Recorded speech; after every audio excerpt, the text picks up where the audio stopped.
Assalamualaikum warahmatullahi wabarakatuh. Hai teman-teman semuanya, selamat berjumpa kembali di channel Jukmanur, channel berbagi ilmu, channel berbagi aplikasi secara gratis. Oke, pada kesempatan kali ini saya akan memberikan sebuah aplikasi baru yang baru dirilis ya, yakni aplikasi e-rapor yang ini ya. Jadi aplikasi ini terkhusus untuk eh, sekolah-sekolah atau madrasah di naungan Kementerian Agama ya. Jadi aplikasi untuk madrasah ibtidaiyah. Nah, aplikasi ini dibuat karena seringnya terjadi error ya di aplikasi ARD, sehingga saya berinisiatif untuk membuat aplikasi e-rapor MI berbasis Excel ya, tanpa menggunakan Visual Basic teman-teman. Jadi ketika teman-teman sedikit bermasalah dengan ARD-nya, silakan teman-teman mendapatkan atau mengambil atau mendownload aplikasi e-rapor MI ini. Jadi saya bagikan secara gratis teman-teman ya.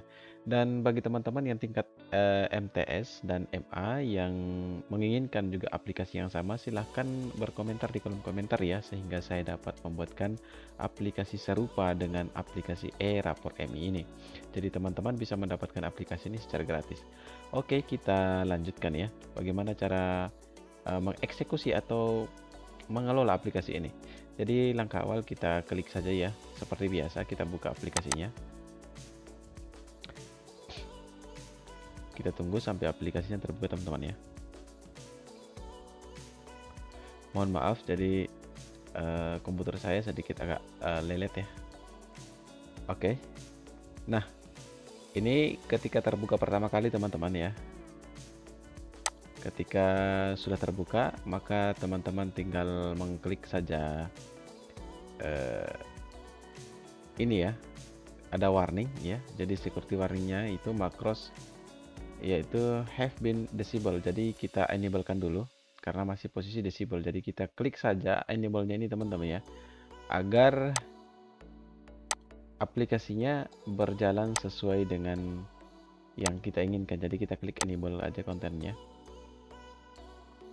Nah, ketika sudah kita enablekan makronya, maka kita diarahkan untuk ke halaman utamanya, yakni di sini ya. Nah, ketika halaman utamanya aktif, akan ada informasi seperti ini ya. Jadi ini informasinya. Sebelum lanjut, isi seluruh data lalu klik OK. Oke. Ini hanya sekedar contoh ya teman-teman ya. Ini hanya sekedar contoh, namanya ini. Seandainya madrasah, ingat ini harus diisi ya teman-teman ya. Miss A contoh ya. Lalu NPSN-nya NSM atau NPSN boleh ya, tergantung teman-teman. Lalu namanya siapa, coba ya, AAA, S PD. Ini dikosongkan saja jika tidak ada. Terus nama wali kelasnya kita isi ya, disesuaikan dengan data real ya, dikosongkan saja. Lalu di sini kita pilih semesternya ya, kita pilih semesternya. Contohkan saja ini semester ganjil teman-teman. Lalu kita masuk. Oke, setelah kita masuk pada aplikasinya, tampilannya akan seperti ini. Ya, ini adalah halaman dashboardnya teman-teman ya. Jadi di sini ditampilkan beberapa menu ya. Di sini ada menu dashboard, terus menu data peserta didik, dan input nilai, input kehadiran, belajar nilai siswa, cetak rapor. Terus di sini ada tombol simpan, lalu keluar ya. Awal kita mesti memeriksa di bagian sini. Kalau memang ada yang belum lengkap, maka kita lengkapi dulu ya. Nah, contohnya di sini kita lengkapi alamatnya ya, alamatnya contoh alamat ya, ya ini hanya contoh ya teman-teman ya, jalan dan lain-lain. Nah, kalau ini masih kosong silakan diisikan, tapi ini sudah berisi, sehingga tadi ada pemberitahuan di awal ya, di awal Oh, bukan, pada halaman awal maksudnya. Itu kita memang harus mengisi. Nah, yang tidak ada di halaman awal adalah alamatnya. Terus desanya desa apa, kecamatan, kabupaten, dan provinsi. Terus tanggal rapornya ya, jangan lupa tanggal rapornya kita mesti isi. Dan jumlah siswa ini akan terisi secara otomatis ya teman-teman ya. Akan terisi secara otomatis, kita tidak perlu melakukan perubahan di sini. Lalu yang kemudian kita masuk pada data peserta didik. Nah, ini inputnya secara manual teman-teman ya. Ini inputnya secara manual. Ini hanya sekedar contoh.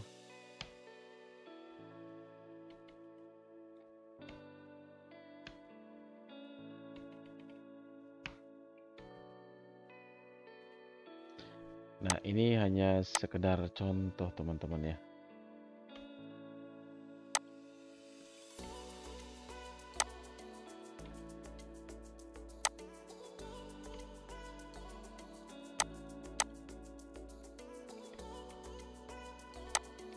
Oke, lalu kemudian isi keseluruhannya sampai dengan yang terakhir teman-teman. Oke, ini hanya sekedar contoh. Jadi kalau kita sudah mengisi seperti ini, maka kita anggaplah hanya 4 siswa dalam satu ruangan. Jadi kita kembali ke dashboard ya. Kalau memang ini sudah dirasa selesai, kita kembali ke menu dashboard. Lalu kemudian kita masuk pada input nilai. Nah, di sini langkah awalnya adalah kita input tujuan pembelajarannya teman-teman. Jadi tujuan pembelajaran ini sama dengan kompetensi dasar atau dasar kompetensinya, standar kompetensinya ya. Jadi silakan diisi, sesuaikan saja dengan mata pelajaran yang ada di sini. Setelah itu kita kembali lagi. Nah, di sini kita input nilainya. Ya, sorry. Kita input nilai untuk menunya di sini ya. Tombolnya di sini kita klik input nilai. Nah, kita tinggal pilih mata pelajaran yang harus kita input nilainya ya. Contohkan saja di sini Al-Quran Hadis. Nah, untuk nama siswanya itu sudah masuk secara otomatis teman-teman, tidak perlu kita ganggu, tidak perlu kita rubah. Karena memang di sini yang terbuka kuncinya cuman untuk nilai. Ya, jadi seandainya kita di sini simpan 90 aja. Ini hanya sekedar contoh ya. Maka di sini predikatnya akan berubah, terus capaian kompetensinya akan disesuaikan dengan standar kompetensi atau tujuan pembelajaran yang kita sudah isikan di awal tadi, yakni yang ini ya teman-teman ya. Oke. Ini hanya sekedar contoh. Oke. Lalu kemudian kalau ini sudah dirasa selesai, maka kita kembali. Oke. Nah, setelah itu, setelah input nilainya, maka kita input nilai ekstrakurikulernya kalau memang ada nilai ekstrakurikulernya teman-teman ya. Kita isikan seperti biasa, disesuaikan dengan lembaganya. Lalu kita kembali. Terus di sini ada catatan ya. Jadi catatan yang ini kita sesuaikan dengan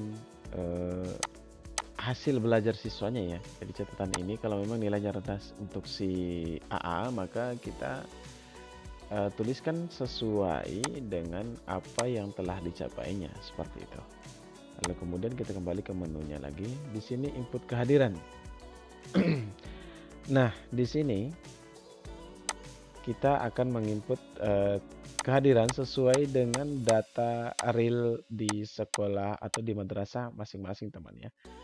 Kita isikan sesuai dengan data yang sebenarnya. Jika sudah, kita kembali. Nah, untuk melihat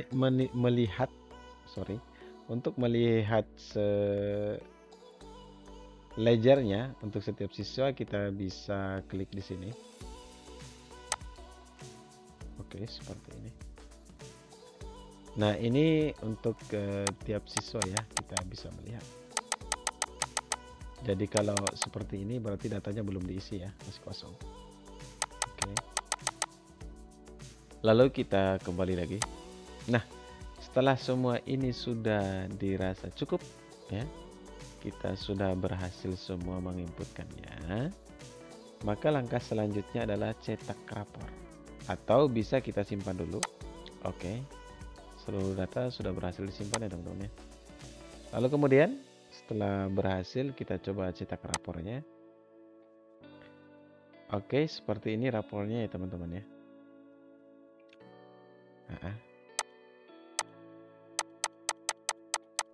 Oke, lalu kita cetak sampul ya. Ini bagian luarnya, kita cetak sampul dulu. Nah, seperti ini. Di sini masih saya menggunakan logo sekolah ini ya. Nanti untuk yang saya bagikan nanti logonya akan menjadi logo Kementerian Agama. Lalu kemudian di sini ada data rapor. Ini data rapor tadinya. Di sini yang awal kita buka tadi adalah data rapor. Terus kita cetak sampul rapornya ya, sesuaikan dengan data. Untuk mencari siswanya tinggal arahkan kursornya ke sini. Kalau kita cari deh, kalau kosong maka di sini akan tertulis kosong ya, nama peserta didiknya akan kosong. Lalu kemudian untuk mencetak isi rapor ya, kita cetaknya melalui tombol ini, yang ini tombol deskripsi rapornya. Kita cetak. Nah, seperti ini. Sekali lagi saya sampaikan bahwa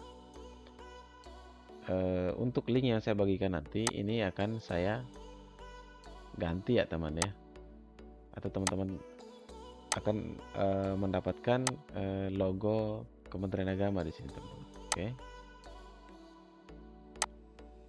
Kalau memang sudah ya, ini karena ini berada di semester ganjil, maka tampilan bagian bawahnya akan seperti ini. Oke. Lalu kemudian untuk mencetaknya tinggal kita arahkan kursor di sini ya, kita cari nama siswanya ya. Kita bisa melihat langsung di sini. Ya, seperti ini. Oke. Seperti itu teman-teman ya. Kalau sudah kosong maka akan seperti ini. Akan bertuliskan NA atau NA ya. Seperti itu. Cara cetaknya seperti biasa, yakni tekan Ctrl V ya. Tinggal dicetak teman-teman. Jadi saya sudah mengatur lembarannya dalam bentuk F4 ya. Jadi tampilannya seperti ini. Ketika kita mencetaknya maka tampilannya seperti ini teman-teman. Oke, seperti ini. Oke, kita kembali lagi. Nah, saya rasa seperti itu teman-teman ya cara penggunaannya. Kita kembali ke menu home. Nah, kira-kira jika teman-teman tidak merasa kurang ya, merasa ada yang kurang di dalam aplikasi ini, silakan tinggalkan komentar di kolom komentar ya teman-teman ya, supaya nanti saya sempurnakan dan saya akan perbaharui linknya di deskripsinya. Oke, untuk keluar dari aplikasi ini tinggal klik keluar ya. Oke, ketika muncul jendela kecil seperti ini tinggal kita klik OK, maka aplikasinya akan tersimpan secara otomatis, atau data-data yang telah kita isi akan tersimpan secara otomatis teman-teman. Oke, saya rasa begitu saja teman-teman ya. Bagi teman-teman yang belum paham ya, atau penjelasannya kurang jelas ya, masih ada kekeliruannya atau masih ada kekurangan dalam penjelasannya, silakan tinggalkan komentar di kolom komentar, atau bahkan ada penyempurnaan yang ingin teman-teman tambahkan fiturnya, silahkan berkomentar di kolom komentar. Dan bagi teman-teman yang sudah lama mengikuti channel ini, jangan lupa bagikan kepada teman-teman yang lainnya. Semoga apa yang kita lakukan pada hari ini, apa yang kita berikan pada hari ini bermanfaat bagi teman-teman lainnya. Dan bagi teman-teman yang baru mendapatkan atau baru menemukan channel ini, jangan lupa klik tombol subscribe-nya ya. Semoga bermanfaat dan kami tetap akan semangat. Oke. Billahi taufiq wal hidayat. Wassalamualaikum warahmatullahi wabarakatuh.